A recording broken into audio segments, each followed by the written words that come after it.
লাল লাল কি জিনিস আমি জমিতে ছিটাচ্ছি। তো হ্যালো বন্ধুরা, তোমরা সবাই কেমন আছো? দেখো বীজ ধানটা কত সুন্দর অঙ্কুর গজিয়েছে। গোটা চটের অবস্থা অঙ্কুরে সাদা হয়ে গেছে। অঙ্কুর ছোট থাকতে বীজ ধান মাঠে ছিটালে ভালো হয়, তাই বীজ ধানটা মাঠে ছিটার জন্য বালতির মধ্যে ঢালে নিচ্ছি।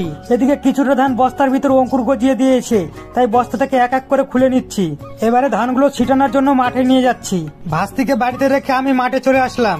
বিছন কাছড়া জল শুকিয়ে গেছে, তাই পাশের শাক বাড়ি থেকে জল কেটে দিলাম। বিছনে যেন পোকা না ধরে, তাই আগের থেকে লাল দানাদার বীজটা ছিটে দিচ্ছি। বন্ধুরা, জলের কালারটা দেখো, একদম সারময়। এদিকে দানাদার বীজ ছিটাতে আমার হাত লাল হয়ে গেল, হাতের অবস্থাটা দেখো। এইবারে বিছনের ধান ছিটাতে শুরু করে দিলাম। পাতলা পাতলা করে ছিটার জন্য দুই ভাঁজে ছিটাতে হবে, একবার পূর্ব থেকে পশ্চিম, একবার উত্তর থেকে দক্ষিণ। বিছন কাছলাতে জল একটু কম আছে, তাই শাকবাড়ির মুখটা বন্ধ করে দিয়ে শাকবাড়ির থেকে বিছন কাছলাতে জল একটু ছেঁচতে লাগলাম। জল ছেঁচার জন্য আলটা একটু ভেঙে গেছে, তাই একটু কাদো দিয়ে নিলাম। বিছন কাছলার জল আমার ছেঁচা কমপ্লিট। আগে যে গুটি স্বর্ণ বিছনটা ফেলেছিলাম, সারে গরু খেলো নাকি তাই দেখতে গেলাম। এর মধ্যে খেতে একটা ছাগল লেগেছে, তাই ছাগলটা খেতে দিলাম। ছাগল খেতে দিয়ে আমি চললাম বাড়ি।